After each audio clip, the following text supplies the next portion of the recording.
And hello, everyone. I am Jerry Salyer, and what you all are watching is an installment of a series wherein I discuss religion, culture, politics, and literature with some of the most interesting scholars and public figures around. And with me today is Dr. John Devanny, who holds a PhD in history from the University of South Carolina, and what we're going to talk about today is Catholicism in the South. So, Dr. Devanny, welcome. Thank you. I appreciate you having me on. Yeah. So I guess kind of just to kick things off, I mean, I really think this is something that's. I mean, I guess it's probably been years dawning on me, but it's almost like it keeps dawning more and more. I mean, there was a time when I think it was somebody said Catholicism, uh, the American South. I think I would have just kind of given a shrug and not thought twice about it. But I mean, I think yeah, I increasingly realize that's that is a there is a distinct kind of just as you can talk about French Catholicism or Polish Catholicism. I mean, there is such a thing, I guess you could say, as American Southern Catholicism or Dixie Catholicism, if you will. I mean, could you speak to that? I absolutely agree. Um, Catholicism in the South is a minority religion, of course, but it also is in the North as well. However, to be provocative, I'll use a quote from Tom Wolfe. Tom Wolfe wrote a book. This is, of course, the North Carolina writer. He wrote a book called Tom and the River.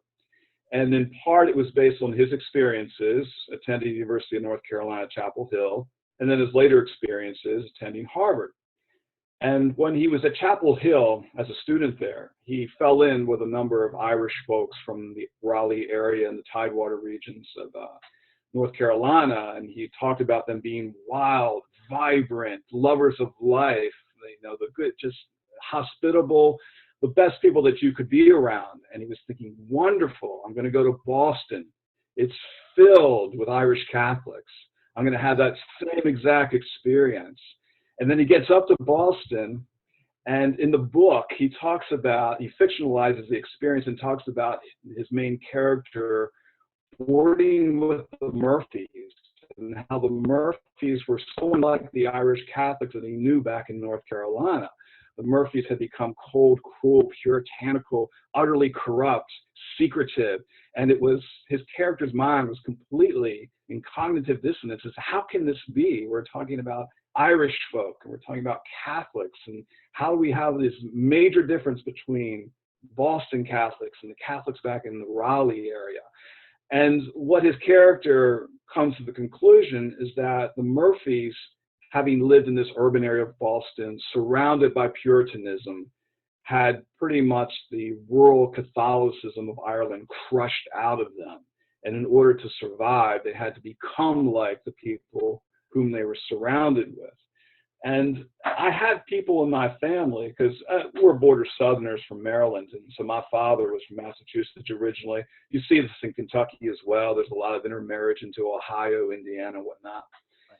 And my mother would relate stories of going north to visit some of my father's people. And she would say that they were cold fishes, that you would meet them and there was just nothing was there. They were handsome, they were intelligent, but there was no warmth and what have you. So by way of provocative contrast, we can say, yes, there seems to be something going on here from family anecdotes, but from a guy in North Carolina,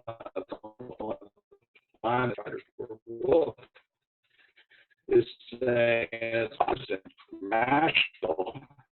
There's a difference here between the Catholics I knew in North Carolina and the Catholics that I got to know in the Boston area. So there is a Southern Catholicism that is in place, and it's a curious situation, but it does exist. And I think that there's some cultural differences between Catholics North and South, and I think, wow. Okay. Now, so are you saying? Would you say it's or does maybe Thomas Wolfe suggest this? whether it's primarily a difference in the Protestantisms that they're embedded in the North versus South, or is it also because they absorb less in the South than they do in the North, or maybe a little bit of both? That's a good question. I mean, I think for Wolf, he looked at the environment of Boston as having the definitive effect on the Catholics that he met there, and why they were so different. And he thought, well, in the South has its cities, but it's predominantly rural. We got the South very quickly, and certainly the cities quickly in the South into rural areas. And he was thinking, well, the Southern sunshine, the rural areas allowed these Irish Catholics to be more of themselves. I would suggest too, and we have to be careful when we talk about the South, because the South is a huge region, Right. 11 different dialects.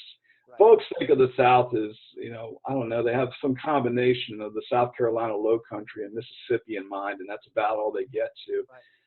But fundamentally, in this region that we call the South, of various cultures, various dialects, various cuisines, and all the rest of it, you do have, for a very long time, a reverence for tradition. The Episcopalians, as terms of Protestants, get there first in Jamestown. And Episcopalianism does have Catholic elements in the 1600s. Right. You have still a view of hierarchy. In the 1600s in Europe is a definitive century, because it's a century in which the final goodbyes to an older feudal order are said, and the new modernism with the scientific revolution, the nation state, and whatnot comes into play. I know we love as historians to pick a date, 1450, that's when the modern world begins. And it never is quite that way. You have these very long transitions. And America is founded during these long transitions. So yeah, you have Anglicans who don't particularly like Catholics or the Pope because of the Elizabethan wars with Spain, but they still have a lot of Catholic about them.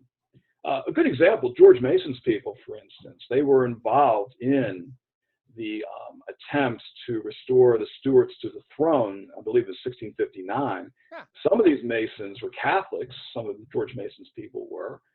They were royalists to a degree. And of course, Mason, of course, is a leading anti-federalist, a leading revolutionary in America. He does change with the times, but it's still significant that a lot of older cultural ideas about hierarchy, about place, about state of life are transplanted into the South. Whereas up north, the two major migrations that hit the ground first are the Puritans and the Quakers. Right. And while there is some conservatism there, they're basically revolutionary movements, right? The Puritans want to revolutionize the Anglican Church, and Quakers want to, quite frankly, revolutionize religion. They're not even particularly Christian as Christians would understand it. So in a certain sense, you can say that, okay, when these people land on the shores, these first important settlements, in the South, you do have this older traditional Anglican order that has a lot in common with Catholicism. You then have the Quakers, you then have the Puritans that are much more revolutionary in many respects, and we can get into those revolutions to some degree. And then finally, following up with our British Borderers and Scotch-Irish, who carry with them kind of a revolutionary sense, but more a sense of life is warfare and please leave me alone, as they make their way into America.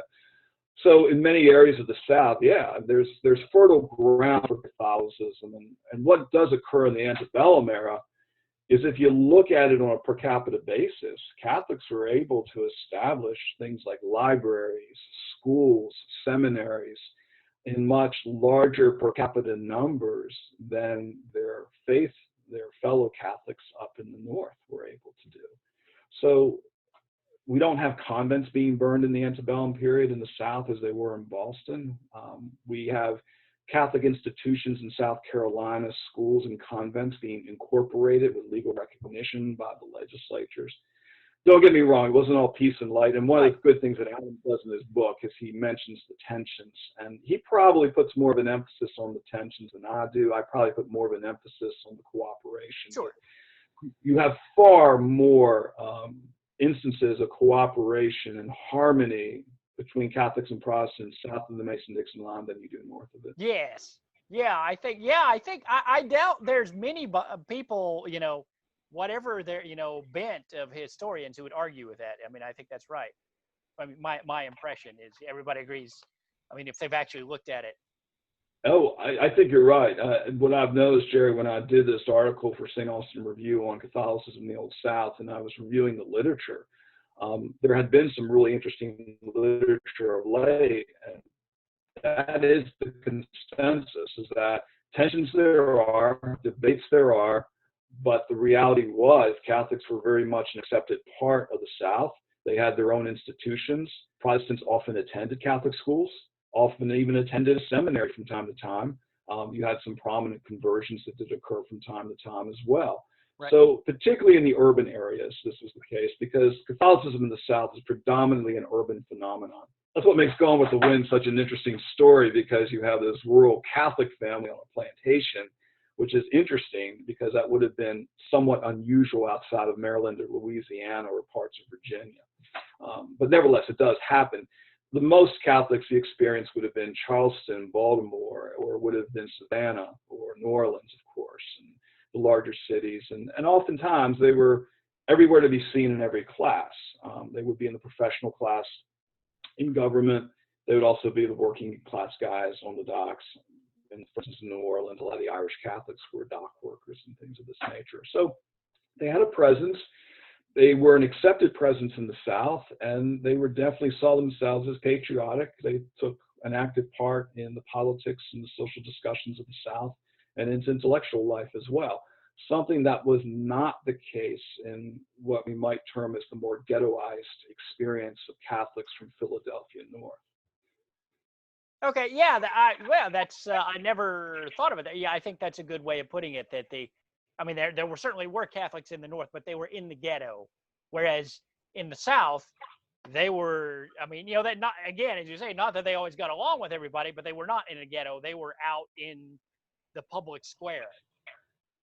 Absolutely. A good example of this, in 1835 in Charleston, there was some abolitionist literature that was mailed into Charleston. Some of it was considered inflammatory at the time by the people there. And there were a number of folks in one of the Presbyterian churches who said, well, this is Bishop John England's fault because he has this school for free blacks and he's teaching them to read and write.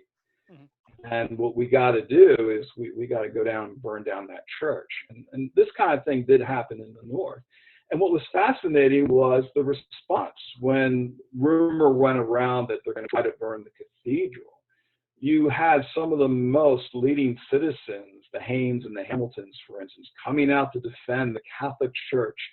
You had Episcopalians and Methodists and Baptists telling Bishop England, don't worry, nothing is going to happen to any Catholic institution. You had a situation where John Hughes, the Archbishop of New York, was invited down to the University of North Carolina, Chapel Hill, to give a commencement address. Yeah. That would have been unthinkable at, say, the Ivy League, for instance, for a Catholic to give the commencement address. So tensions there were, and obviously the tensions with the Presbyterians that Bishop England faced were pretty daunting, and there was very sharp debate in the newspapers of the South regarding Protestantism and Catholicism. But at the same time, yes, historians have generally said, yeah, Catholics were extraordinarily well integrated in a Protestant society in the South in ways that they were not well integrated in the North. Right. And we really wouldn't see the rise of a systemic anti-Catholicism until we see the rise of fundamentalism, which people forget is a Northern religious phenomenon. It is not Southern. When they begin to come down into the South, that's when we begin to see what folks tend to think of as a typical Southern Protestant response to Catholics, with that almost venomous response, the horror of Babylon, and all the rest of it. Right. Well. Yeah, I mean, and of course one of the touchstones we're using here is as you alluded to, is the book by Adam Tate, The Catholic's Lost Cause. I guess within the last couple of years, been published. A fascinating book. One of the things that stuck out to me about it was the kind of idea of enculturation, because these debates, these debates went on. And if I remember right, Tate kind of, I don't know if he comes out and says it explicitly, but he kind of suggests that the bishops or maybe not the bishop, but one of the priests who gets involved in the debate, he treats it very much like it's almost like he adopts this persona of the Southern gentleman that there were insinuations made about what was going on, it's, I don't know, at convents or something. And he's, and he makes, he more or less, you have offended my honor. And it makes it like an affair of, like it's a duel, like they're having in the newspapers. Oh, absolutely. I think in this case, we're probably referring to Bishop England's duel in the newspapers of various and sundry, because the Confessions of Maria Monk had just been published. Oh, yeah. Bishop England begins to say that, look, this is a calumny. It didn't happen.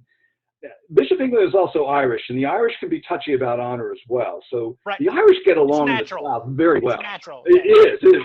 You see this in the literature of William Gilmore Simms, where for Simms, the Irish belong in the South because they understand the whole honor-shame aspect of Southern culture and the very importance of manners. As my mother used to say, we have manners in the South because if we didn't, we'd kill each other. And so the idea was that, as other Southerners have told me, yes, we are violent people, and our homicide rates per capita tend to be a little higher than other people's. But yes, he does treat it this way. But in many ways, Bishop England already had a reputation as a scholar and a gentleman even before he comes into Charleston. And he seamlessly moves into this world of polemics and debate in the newspapers, which was common on a host of issues, whether they're political issues, religious issues. There's no problem with that at all. And as he's debating these folks, he says, he knows his audience. He says, look, you're spreading lies. This is right. Why we have an anti-dueling society in Charleston, because this is the kind of thing that gets people killed. Right. And you have to really have the evidence that this has occurred and not just go on salacious hearsay that has been disproven. England had a formidable library, which unfortunately was lost in a fire in Charleston in the 1840s, and many Protestant ministers who entered the list to debate with him admitted that he was an extraordinarily formidable opponent. He was also prolix too, so he could wear you down just with the weight of essays and words and just the lengthiness of his essays at the time. But the enculturation, it wasn't hard for Catholics to enculturate. And I think that's the point. Some historians see this as, well, it's a Protestant environment, it's hostile, they have to enculturate, and they have to enculturate pretty quick because they don't have the population density that, say, Catholics did in New York. I don't know if I quite buy that. That suggests a level of planning and a level of consciousness that doesn't seem to exist in the historical record. I think really what Catholics saw was a society that put a high premium on manners, on welcoming, on hospitality, and not every member of the society, but we're talking in general here. And that many Catholics coming in, whether they were French or Irish, and at the time that really was a predominant number of Catholics, they could definitely identify with that. And they were welcomed in ways that others were not. There were Irish neighborhoods, certainly, in Charleston, Savannah, but they were not ghettos. They were not areas that were controlled by gangs, which we certainly had that being the case in the 1850s in the Irish neighborhoods of New York City. Yeah. And which, by the way, persisted into the 20th century with the west side of Manhattan and the Irish mob and what have you. It was a different experience altogether for Catholics in the South. Yeah, well, just speaking of the Irish, if I remember right, in Tate's book, I think he talks about like there was some sort of like an Irish, like in Charleston, there was like an Irish guard or an Irish militia, but it was a civic organization. They got called, like I want to say the nullification crisis or something. They got mobilized, or am I thinking something? Yeah. Indeed, in Savannah had the Jaspers Greens. The Jaspers Greens was an Irish militia. And that was a very distant lateral ancestor of mine, John Devanny, was a captain in that militia during that time. And these were not uncommon. You had them all, of course. The Louisiana Tigers was a predominantly Irish Catholic regiment in the American Civil War. Okay. So would you allow armed Irish Catholics in Boston, New York? Probably not. Right, as an institution of the state. Of course you would.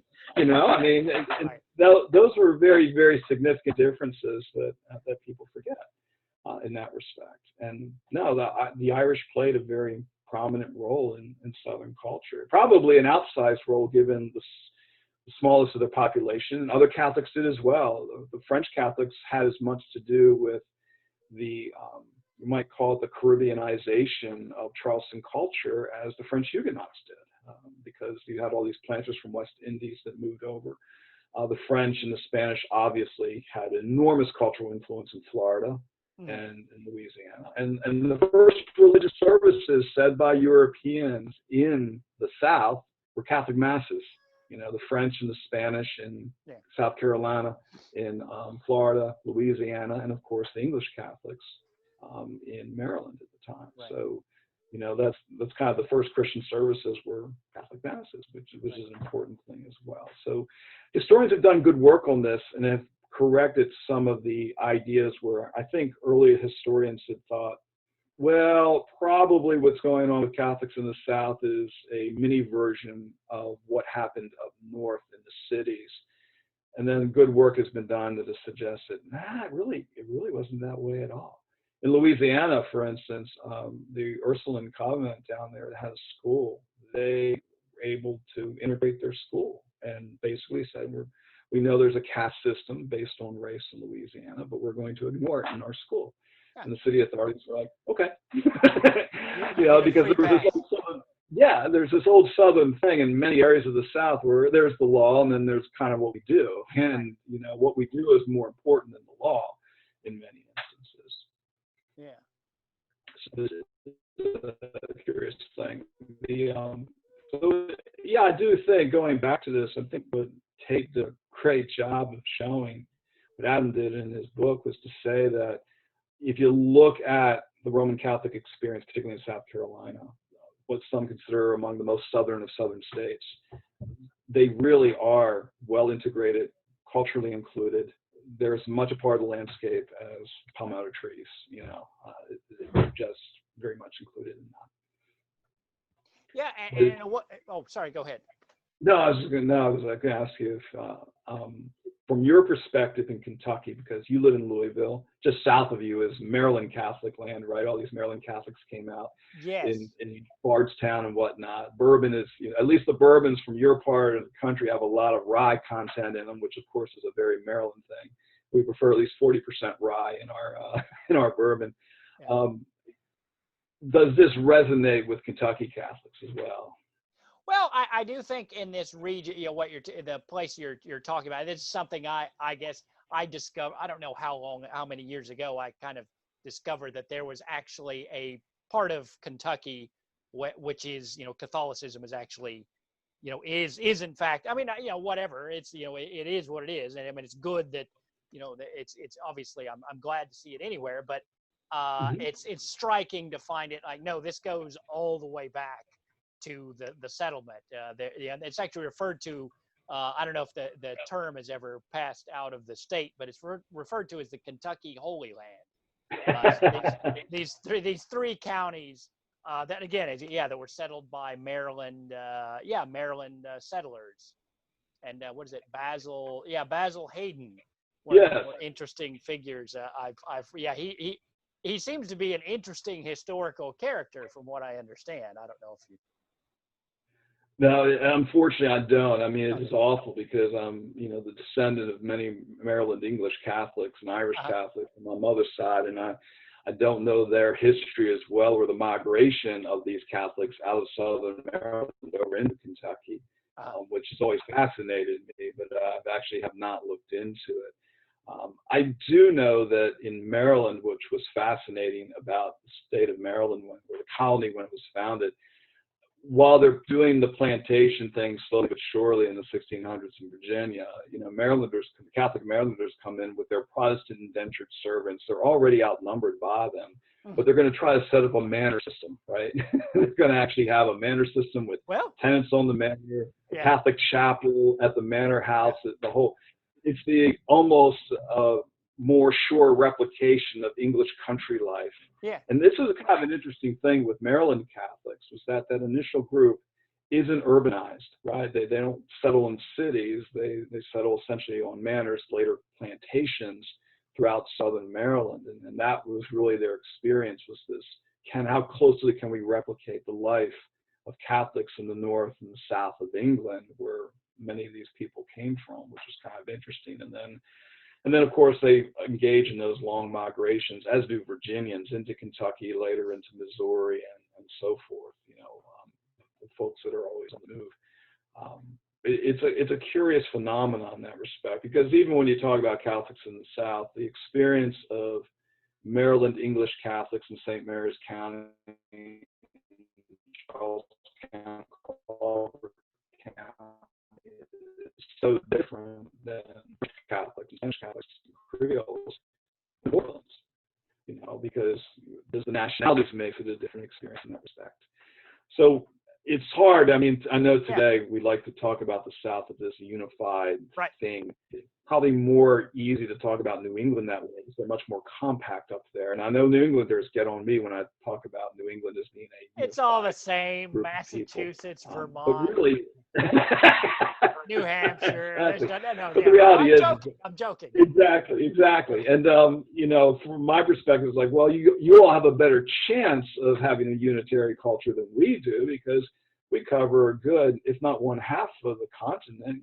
Certainly a good 33% of it, and have all kinds of folks that have intermarried and whatnot in the place. But so one thing that I guess would be a caution, for instance, in Adam's book, he's dealing with South Carolina Catholics, and there's probably some crossover with Georgia Catholics. But I would suggest it's a very different experience, perhaps, than what we might see in Florida, or parishes of Louisiana, or Southern Maryland, for that matter, or some of the other cities.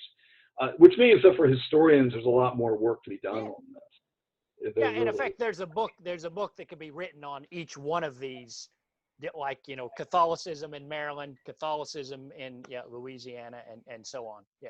Without a doubt. And what we see that's fascinating, one of the interesting things, when you look at the Confederate cabinet, it was much more ethnically and religiously diverse than Mr. Lincoln's cabinet.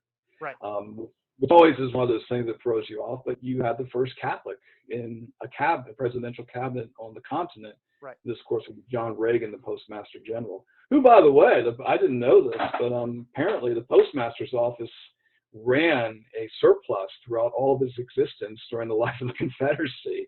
So John Reagan seemed to be knowing what he was doing. Right. At least one thing was when it came out on top. Right. It was actually in place, and that's kind of an interesting factoid as it came there. But the real question, really, that's also worthwhile in a conversation like this is, Rome actually had some promising missionary territory here. And particularly in the antebellum period, and never could quite take advantage of it. I know Bishop John England was always applying to groups in Austria and Italy who gave funds to missionary types of dioceses and whatnot, and it was always a paltry. There was a kind of written off, well, that's a Protestant country, we're not really sure what we can or can't do. And I think that was probably a mistake on the part of the Vatican and Rome, that they didn't really understand that the South presented a very unique cultural opportunity for conversions. And there was no stigma attached to conversion. I believe in Virginia, it was the Wise family, if I'm correct, one of the families that held governorships here converted to Catholicism, and they were even from Southwest Virginia. So not an area that you would associate with being friendly to your change of faith. It didn't seem to be a problem for them, and it certainly did not hurt them in attaining high political office. And this was before the war? Yes, it was. I believe, I think they were governors in the 1830s, the father, and then a son perhaps in the 1840s. I'd have to go back and check it. I don't have it offhand right quickly, but yeah, Virginia had two Catholic governors. If I have that right, at least one. But I do know that family had produced at least one, which, most folks in the South, nobody really would have paid it a whole lot of mind. You might have a Presbyterian group here or there, or perhaps a Free Will Baptist group here or there. It might get a little upset, but overall, no one really did. It just, you know, it's inconceivable for that to happen. Maybe it could happen in Pennsylvania. It would have been inconceivable for any other northern state to happen in the antebellum period. Right. So. And again, going back to this, you know, the idea that you know, America was written off as a by the Vatican as a just a Protestant country. I mean, that's, again, if you look back, I mean, just as we're talking, I mean, you can actually point to several states, you know, Florida, Louisiana, and then Maryland. I mean, I guess at least, you know, 3 states, which are, you know, I mean, no, those are pretty, and then you look at the North. I actually don't. I mean, you know, there are Catholics who come into the cities later, but none of the northern states have that sort of background to them. They don't. And what's important about the 3 states that you mentioned, even Maryland, where the Catholics were in a minority from the beginning, they placed a very strong marker on the culture of the state for a long period of time. That marker wouldn't be erased until World War II, when you begin to have the really large migrations from up north to come work in the war industries, and then you begin to see the population tip. So that I think recently, most Marylanders sitting in the General Assembly were either non-native or were born to non-native parents, you know, sitting in the General Assembly at this point in time. So getting there first, even if you're in a minority, matters. You really get to set the cultural tone of the place. And certainly that was the case in Spanish and Florida, and the case in Louisiana as well. So it was kind of short-sighted on the part of the Vatican in some respects. It could have been done. It would have had to have been done delicately. You wouldn't have necessarily sent the Jesuits, for instance, because that would have sent everybody screaming. Alarms, yeah. The alarm Right. I mean, started ringing. If a Protestant wanted to insult another Protestant, you call them a Jesuit, right? Yeah, I mean, right. I remember reading that the Wesleyan brothers were upset because the old lights in the Episcopal Church were calling them Jesuits. And they were turning the favor. However, in other ways it could have been done. I mean, through the cultural and educational institutions, yes, the church certainly could have won, not necessarily a majority of Southerners, but could have had an even larger presence in the South at the time. And it took the Vatican a while. I think to some extent, Pius IX recognized that, if nothing else, when the South seceded, in part, and this war is very complex, and yes, slavery has a lot to do with it, but they recognized in part that, well, you have a traditional society that is Christian, that is fighting a society that is more and more embracing a kind of new industrial humanism. And we would rather be sympathetic to that society that's closer to our values than this new thing that's being built in the North at the time. Yeah. And so, you know, the Vatican actually played a role. I mean, John Lynch, who was the kind of an informal ambassador of the Confederacy to the Vatican, was encouraged by both the Confederacy and Pope Pius IX to go to Ireland, tell Irishmen, you don't really want to join up for the Union Army because they're going to use you as cannon fodder. And it hurt. It hurt Union recruitment. Union recruitment went down significantly. In part, Fredericksburg hurt Union recruitment as well, but also Lynch's visit to Ireland hurt Union recruitment too. Right. This Bishop. So in lots of ways, Lynch, Bishop Lynch. He was one of the successors to Bishop John England. Right. He was absolutely hated. In fact, when Charleston was finally taken, Union troops were looking for Lynch, you know, because he had damaged their efforts in the propaganda field so greatly, and he was definitely on the enemy's list at the time. However, he managed to survive, and all was well. It was a different time and period back then. Right. You may have been on the enemy's list, like a John Mosby or somebody, but some of the rules of warfare were still, you know, observed and obeyed at that point. Right. But it'll be curious to see what the South will do in the 20th century. Fundamentalism is really losing its hold rapidly. There's very, very few true hard-shell fundamentalist churches anymore. Mm-hmm. Catholicism has had a revival in part because so many Northerners have moved down. The Catholic churches in the South, not all of them, I can show you some really good heretic churches, but a lot of the Catholic churches in the South tend to be more traditional in liturgy. Interestingly enough, I know the Society of St. Pius X actually moved their seminary from Winona down to Buckingham County in Dillwyn, Virginia, which is interesting. So you Huh. have a very large, well-known traditionalist group who's decided to settle in Virginia, in a very southern part of Virginia. Not all of Virginia is southern anymore. It's going to be curious to see there as what will happen, but at the same time, the South is not as wedded to tradition as it once was. Sure. We're seeing a lot of that fall by the wayside for lots of different reasons. And whether that'll change or not, I don't know. But what are your thoughts on that? Do you see a possibility of a Catholic revival in the South? Well, anything's possible. I mean, I guess I think it depends on. Yeah, I mean, a lot of people when they look at history, they tend to like sort of see it as a, I mean, kind of like what Marx does, like, oh, these impersonal forces. I mean, partly just depends on what people do. I mean, if there are a few priests, a few pastors who are both who are interested in doing like what Bishop England did, and this idea of enculturation, and no, these people aren't just a bunch of evil savages who have the cooties, but actually take an interest in the heritage and the tradition, and then try to show why hey, this is actually, this church is what you are aspiring towards. Yeah.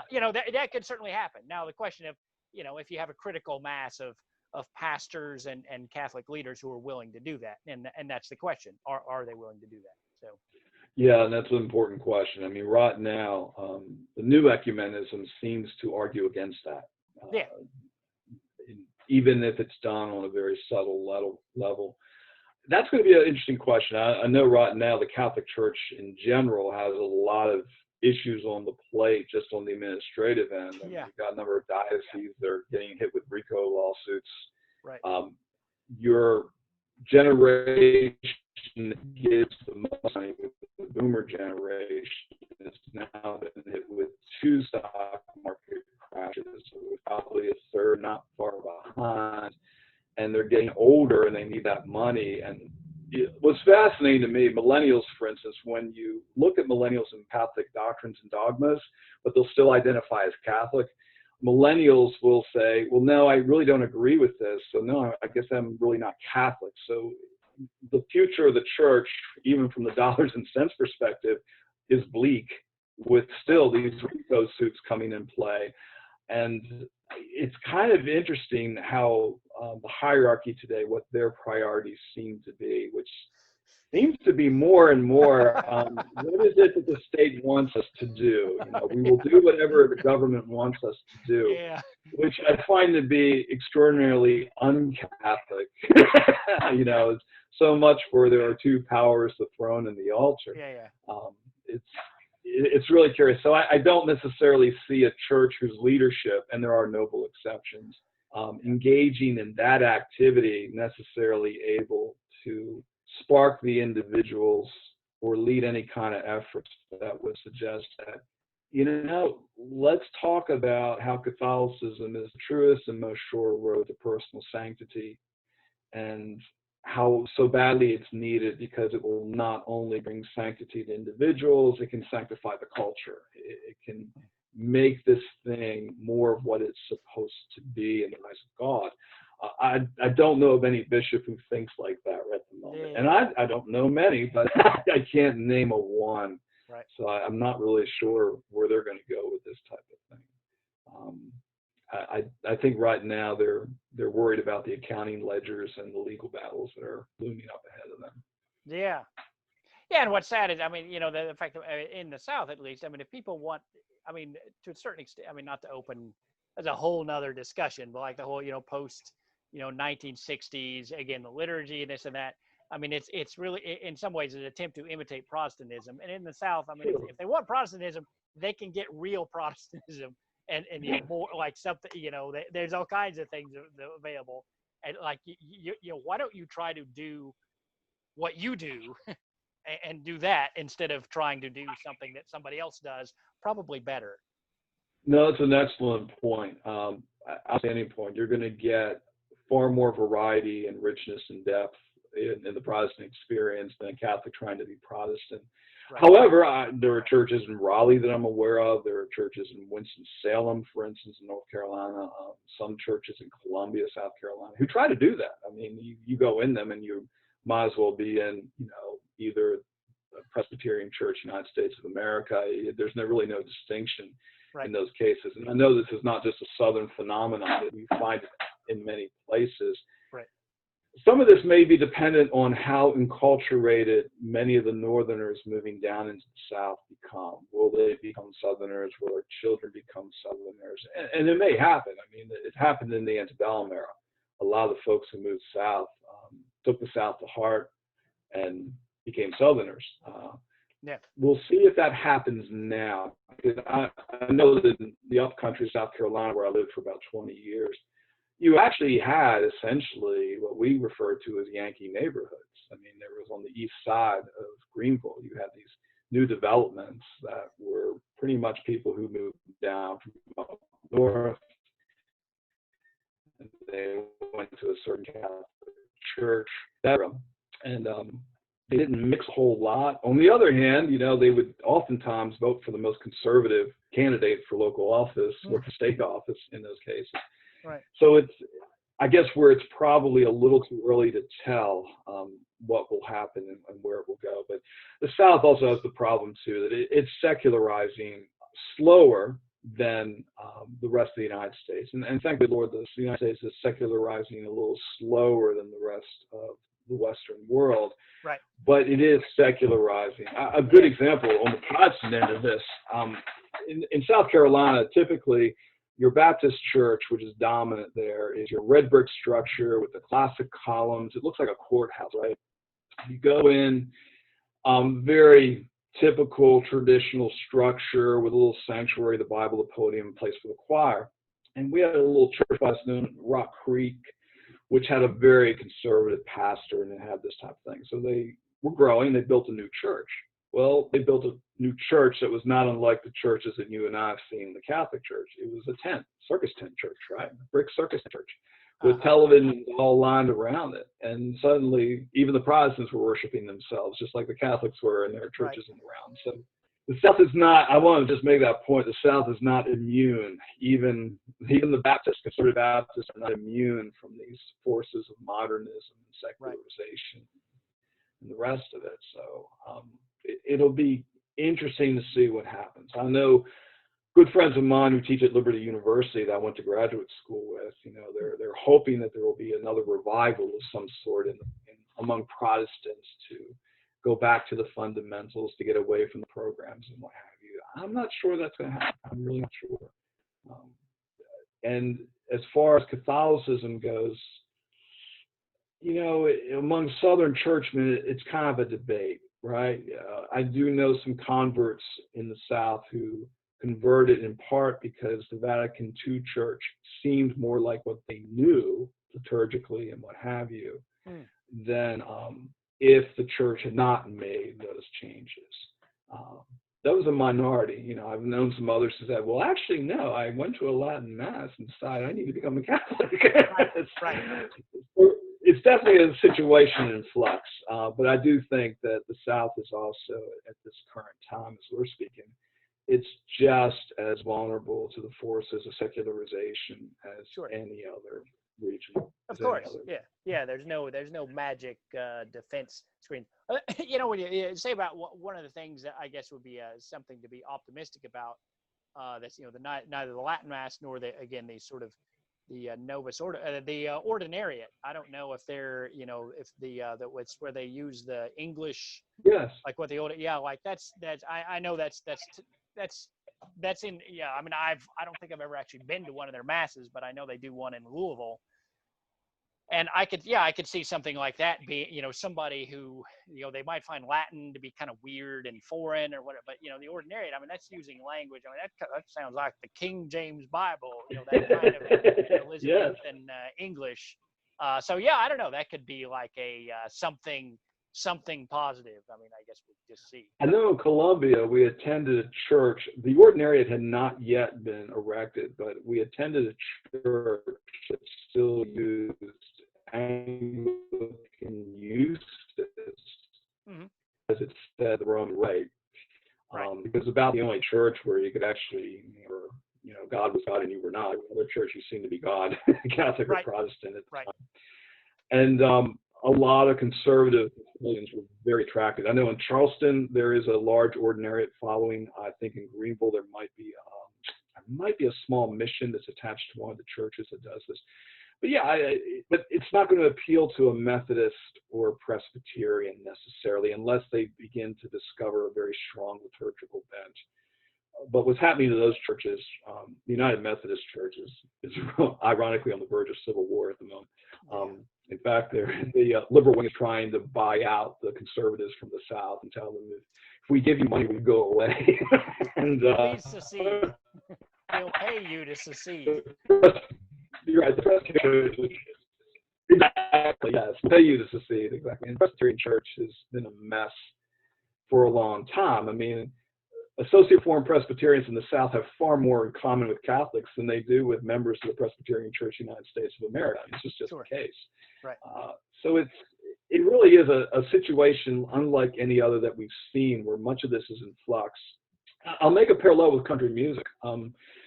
I was watching a documentary one time, and the great guitarist Junior Brown, a guy who's mastered the old Bakersfield country sound, but he was also a master of the surf sound and blues guy.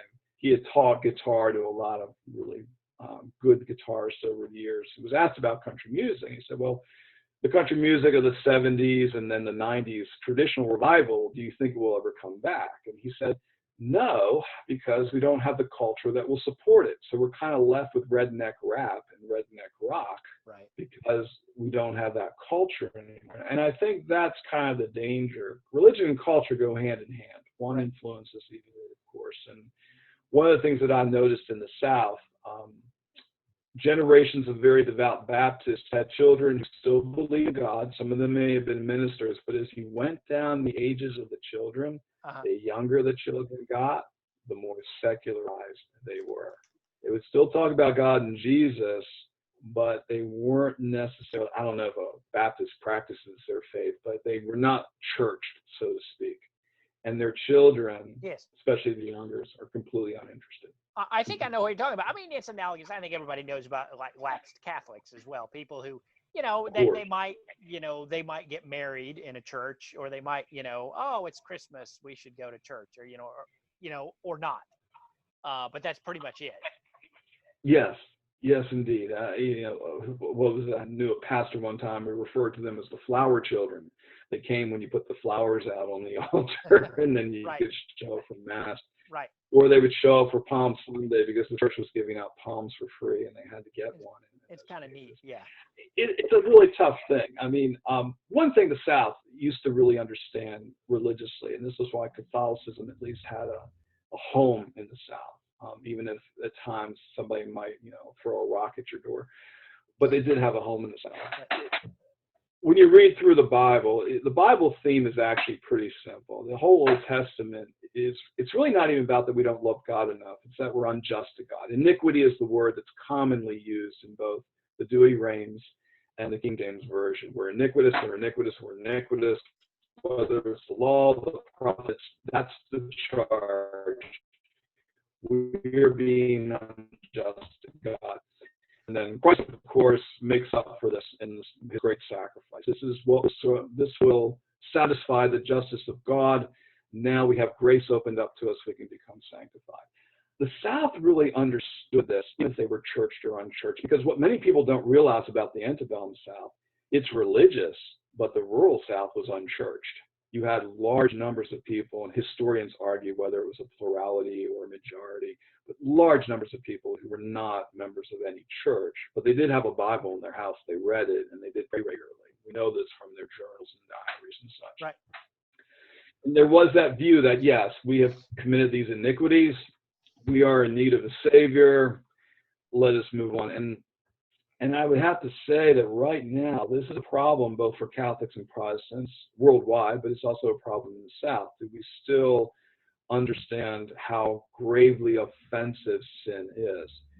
This was the thing about the South. I had friends of mine who grew up in the Deep South, who would tell me that their mothers would tell them, do not offend God, right? They were doing something, do not offend God. Mm-hmm. Or if they were suffering, well, this is what we deserve because of our iniquity. Now, a Catholic, he would always say, offer it up, darling, it's just pain. Right. There was at least that. So there was a common ground there of an understanding of the grave iniquity that sin is.